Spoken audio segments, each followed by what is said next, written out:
Hi மக்களே, எல்லாருக்கும் வணக்கம். இன்றைக்கி நம்மளோட கிச்சனில் ஒரு வெரைட்டியான ஸ்வீட் ரெசிபி தான் பண்ண போகிறோம். ரொம்ப டேஸ்ட்டாக இருக்கும். முக்கியமாக பார்த்தீங்க அப்படின்னா சீக்கிரமாக செஞ்சு முடிச்சிடலாம். இது நம்ம இன்றைக்கி அரிசி மாவு வச்சு தான் செய்ய போகிறோம். பார்க்குறப்பே பார்த்தீங்க அப்படின்னா வித்தியாசமான டிஷ்ஷு அப்படின்னு உங்களுக்கே தோணும். அதே மாதிரி தானுங்க டேஸ்ட்டுமே நல்லாயிருக்கும். முக்கியமாக பார்த்தீங்க அப்படின்னா இது நல்ல ஹெல்த்தியான டிஷ்ஷு. நம்ம எண்ணெயிலே எதுலேயும் ஃப்ரை பண்ண போகிறது கிடையாது. அப்படியே நம்ம ஆவியில் வேக வச்சு தான் எடுக்க போகிறோம். இது கேரளாவில் இந்த டிஷ் ரொம்ப ஃபேமஸ்ஸு. அங்கே களத்தப்பம் அப்படின்னு சொல்லுவாங்க.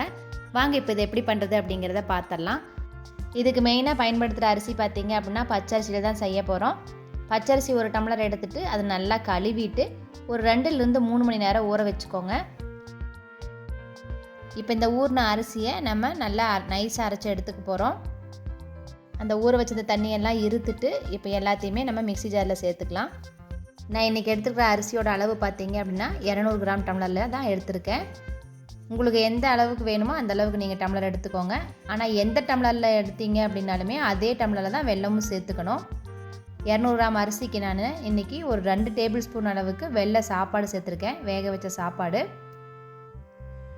200 கிராமுக்கு 2 டேபிள் ஸ்பூன் போதும். இது கூடயே இந்த அப்பம் கொஞ்சம் நல்லா டேஸ்ட்டாக இருக்கணுங்கிறதுக்காக சீரகம் ஒரு 1/2 டீஸ்பூனு, வாசத்துக்காக ஏலக்காய் 2 சேர்த்துருக்கேன். உங்களுக்கு ஏலக்காய் வாசம் அதிகம் பிடிக்கல அப்படின்னா 1 மட்டும் போடுங்க போதும்.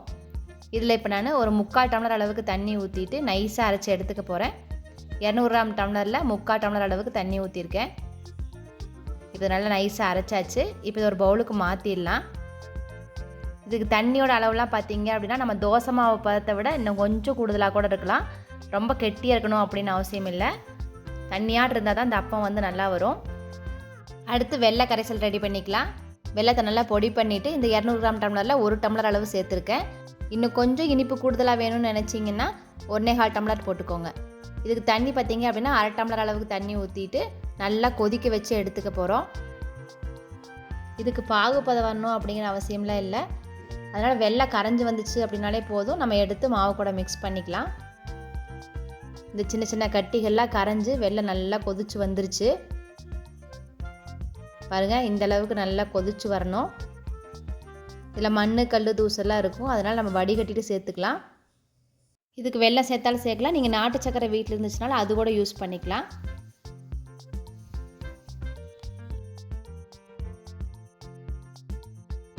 இப்போ இதை எடுத்துட்டு நல்லா சூடாக இருக்கும் போதே மாவு கூட மிக்ஸ் பண்ணிடணும். இப்படி சூடாக சேர்க்கும் போதே பார்த்தீங்க அப்படின்னா அரிசி கொஞ்சம் நல்லா வெந்துடும். மீதி வேக்காடு நம்ம ஆவியில் வேக வச்சு எடுத்துக்க போகிறோம். வெள்ளைக்கரசலை வடிகட்டி சேர்த்தாச்சு. இப்போ நல்லா மிக்ஸ் பண்ணி விட்டுடலாம். கட்டிகள்லாம் கொஞ்சம் கூட இல்லாமல் நல்லா மிக்ஸ் பண்ணிடுங்க. பாருங்கள், தண்ணியோட அளவு பார்த்தீங்க அப்படின்னா இந்த அளவுக்கு கரெக்டாக தோசை மாவு பார்த்த விட இன்னும் கொஞ்சம் எச்சா கூடுதலாக தண்ணியாக இருக்கலாம். இது நல்லா மிக்ஸ் பண்ணியாச்சு. இது கொஞ்சம் நம்ம தேங்காய் வெங்காயம் இதெல்லாமே வறுத்துக்க போகிறோம். அதனால் இது கொஞ்சம் ரெஸ்ட்டில் இருக்கட்டும். அதுக்குள்ளே இப்போ நம்ம அதை வறுத்து எடுத்துகிட்டு வந்துடலாம். ஒரு கடாயில் நெய் ஊற்றிட்டு நெய்யிலேயே தேங்காய் நல்லா சின்ன சின்ன பீஸாக கட் பண்ணி போட்டு அதை வறுத்து எடுத்துக்கலாம். தேவையான அளவு தேங்காய் போட்டுக்கோங்க. உங்களுக்கு எவ்வளோ தேவைப்படுதோ அந்த அளவுக்கு யூஸ் பண்ணிக்கலாம். தேங்காய் போடுற அளவுக்கு டேஸ்ட் நல்லாயிருக்கும். இதை நல்லா ஃப்ரை பண்ணிக்கோங்க. நல்லா கோல்டன் ப்ரௌன் கலர் வரணும். அது வரலும் ஃப்ரை பண்ணி எடுத்துக்கோங்க. பாருங்கள், இந்தளவுக்கு வந்ததுக்கப்புறமா இப்போ இதை நம்ம எடுத்துடலாம். அடுத்து இதே கடாயிலேயே நம்ம சின்ன வெங்காயத்தை நல்லா இந்த மாதிரி பொடியாக கட் பண்ணிவிட்டு அதுவும் சேர்த்துக்கோங்க. நல்லா நெய்யில் அதுவும் வறுத்து எடுத்துக்க போகிறோம். சின்ன வெங்காயம் நம்ம ஆப்ஷனல் தான், வேணால் சேர்த்துக்கோங்க, இல்லாட்டி ஸ்கிப் பண்ணிக்கலாம். இப்போ இந்த கலந்து வச்சுருக்கிற மாவு கூட கொஞ்சமாக ஒரு சின்ன பிஞ்ச் அளவுக்கு ஆப்ப சோடா சேர்த்துக்கலாம். அதுவும் சேர்த்துட்டு நல்லா மிக்ஸ் பண்ணி விட்டுருங்க. பாருங்கள், மாவு பதம் கரெக்டாக உங்களுக்கு இப்போ தெரியும். இப்போ நம்ம ஆப்பக்கல்லில் கொஞ்சம் கொஞ்சமாக ஊற்றி ஆப்பம் சுட்டு எடுத்துடலாம். ஆப்பக்கல்லில் கொஞ்சமாக நெய் தடவிட்டு அது மேலே இந்த மாவை ஊற்றிடுங்க. ஊற்றிட்டு இது மேலே அந்த நம்ம ஃப்ரை பண்ணி வச்சுருக்கிற தேங்காயும் வெங்காயத்தையும் இது மேலே ஸ்ப்ரெட் பண்ணி விட்டுடலாம். நீங்கள் அப்படியே மாவு கூட சேர்த்தியே மிக்ஸ் பண்ணாலும் மிக்ஸ் பண்ணிக்கலாம். இந்த மாதிரி கொஞ்சம் மேலாப்பில் தெரியணும் அப்படின்னா இந்த மாதிரி போட்டுக்கோங்க. இதை போட்டு இப்போ நம்ம ஆவியில் வேக வச்சிடலாம். அதனால் மூடி போட்டுடலாம். மூடி போட்டு சிம்மில் வச்சுருங்க. ஒரு 5 நிமிஷம் கழிச்சிட்டு எடுத்துட்டிங்க அப்படின்னா சூப்பரான அப்பம் ரெடி. இதே மாதிரி இருக்கிற எல்லா மாவுகளையுமே நம்ம கொஞ்சம் கொஞ்சமாக ஊற்றி எடுத்துக்க போகிறோம்.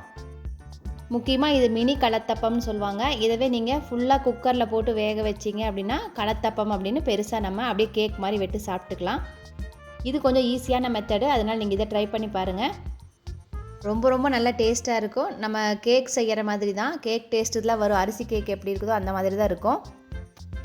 நான் 200 கிராம் அளவு அரிசி எடுத்ததுக்கு பார்த்தீங்க அப்படின்னா இந்த மாதிரி ஒரு 7 அப்பம் வந்துச்சு. பாருங்கள், இது சென்டரில் கட் பண்ணி பார்த்தோம் அப்படின்னா அது ஒரு மாதிரி லேயராக அழகாக இருந்துச்சு, பூ மாதிரி. ரொம்ப நல்லா டேஸ்ட்டாக இருக்கும். நீங்கள் கண்டிப்பாக பசங்களுக்கு இதுக்கு செஞ்சு கொடுங்க.